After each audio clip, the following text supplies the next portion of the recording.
Arès et Blaise, c'est tout de suite. Aux temps anciens, tous les rois ont une manière de se faire vénérer et appeler par des mots vibratoires parce que les panégyriques sont des composants des mots alignés, c'est-à-dire que qui dégagent un certain nombre de puissances. Or, le mot, c'est le mouvement et c'est la vibration. Les femmes de nos jours sont déconnectées de cette source ou de cette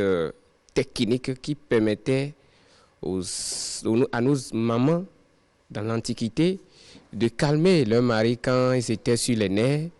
ou bien de maîtriser les enfants turbulents, ou bien quand elles veulent demander quelque chose à leur mari et qu'elles craignent d'être peut-être le refus de leur demande. Elles font l'usage de cette manière de louer les qualités en leur mari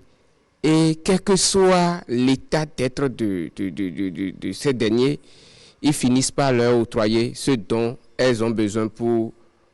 leur satisfaction matérielle. Ainsi de même, c'est parce que la société aujourd'hui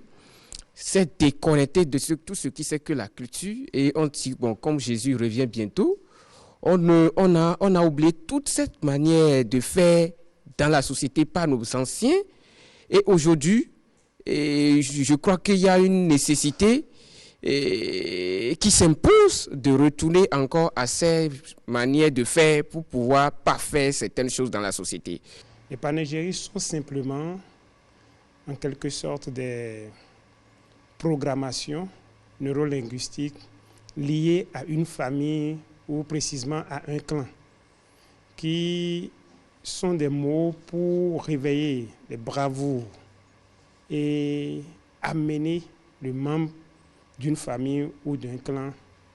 à se rallier à l'énergie primordiale de cette famille. Parce que les panégyriques se constituent